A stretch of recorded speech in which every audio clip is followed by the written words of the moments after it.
Welcome to another video on English language usage, grammar and vocabulary. How does a small word, up or down, a simple word, change the meaning when associated with another simple word, write? Write is one of the simplest of words you teach in kindergarten. Up and down are also the simplest words you teach in kindergarten. But when you put them together, the phrase write up and write down, they do not mean the same thing. So what is the difference between write up and write down? We will see how this word up and down can change the meaning when you associate with the word write. So write up versus write down as we proceed from scrap notes to final project. This picture symbolically denotes the difference. Symbolically, you can see the difference between write up and write down. On the left hand side, the picture on the left hand side, experiments are being done in the laboratory and scrap notes or rough notes are being taken down so that they don't forget later. So all the readings, all the recordings are being noted in rough. Quickly writing, scribbling down so that you don't forget. The bare minimum facts, the bare minimum amount of raw data that you need to record on rough sheets of paper. And on the right hand side, the picture shows all the raw data, all these readings collected would be compiled and integrated into a full thesis or full presentation. So on the left we have write down and on the right side we have write up. Write up because small scraps of paper, isolated and scattered information are being compiled and integrated into something big, a full thesis or a full presentation. On the left side you have quickly scribbling raw data, readings, recordings, observations on scraps of paper. That is for memory, that is for storing so that they can be used later. So on the left side we have a write down and on the right side we have a write up. So here we have recapitulated the same thing in tabular form. We have the features, that is the points, write down and write up. What it means? Write down means to record information quickly before you forget it. Reading, observation, recording. So you quickly record the information before you forget. And write up, to organize, compile, integrate, put together all the rough notes into a final and formal report. Now you are compiling and organizing. When it happens, write down in the moment. At that moment when you are doing the experiment, you note down. When you are doing the field work, at that time you note down. So during the event or during the experiment, and when write up happens later on, after you come back home or you go back to your office, now you compile all the rough information, raw data into a complete report. You build up all the scrap information into a full final report. What it looks like? When you write down, it will look like messy handwriting, quick numbers, short bullet points. When you are doing field work, you are standing and writing. So it wouldn't be a very good handwriting. My handwriting even otherwise is very bad. But that handwriting, if you stand and quickly write, so that would be a messy handwriting. That would be quick numbers, short bullet points, phrases, incomplete sentences.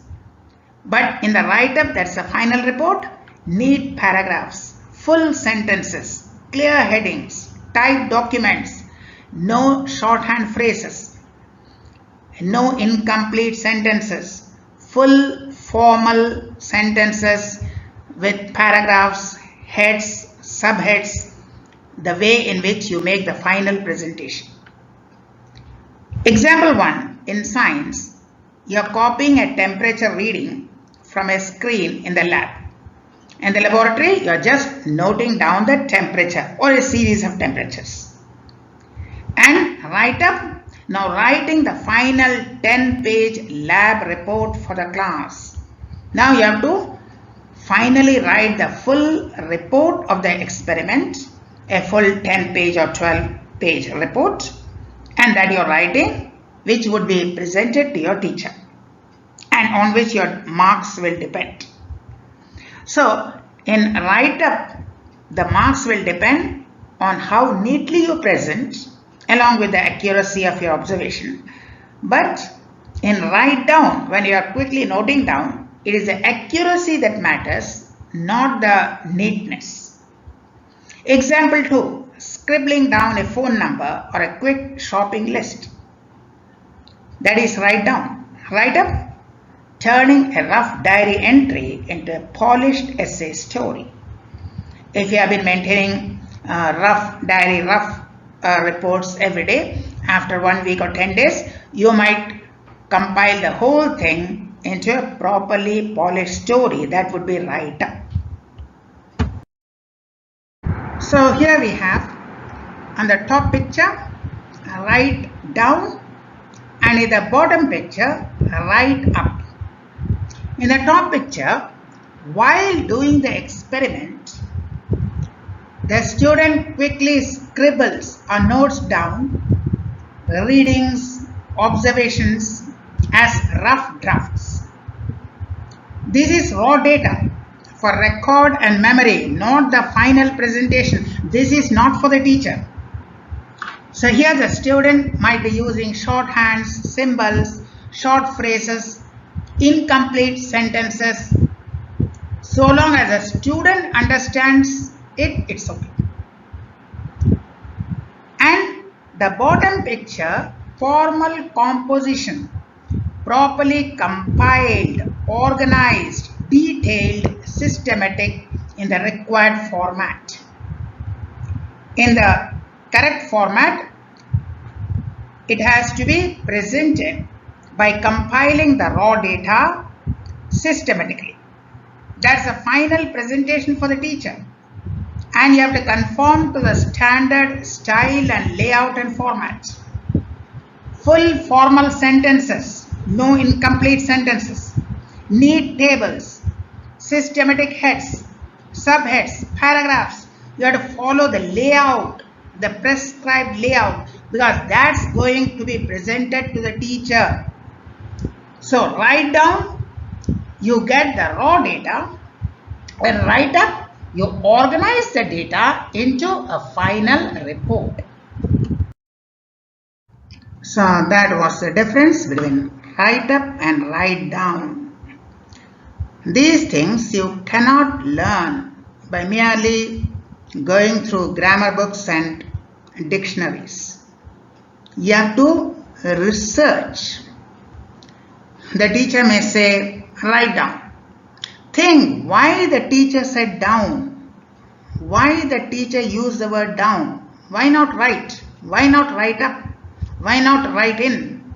So why did the teacher say write down? The moment you have that curiosity to learn and you make research using a reference book or internet, this is the way to learn English. Memorizing grammar books, you don't learn English. Memorizing textbooks, you don't learn English. Extensive reading. But along with reading, what you do is each and everything should evoke a question in your mind. If somewhere it is written write down, why it is down? Somewhere it is written go in, why that word in is there? So each and everything, when it creates a curiosity when it raises a question in your mind and you cannot rest until you get the answer.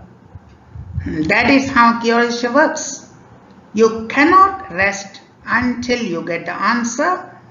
You make extensive research, you ask someone, you ask your teacher, you ask your parents, you open your dictionary, you go through reference books, you go to AI, you go to internet, but you must have that answer. If this level of fire is burning, that's how we learn. So we shall come back with more interesting videos. Till then, thank you and goodbye.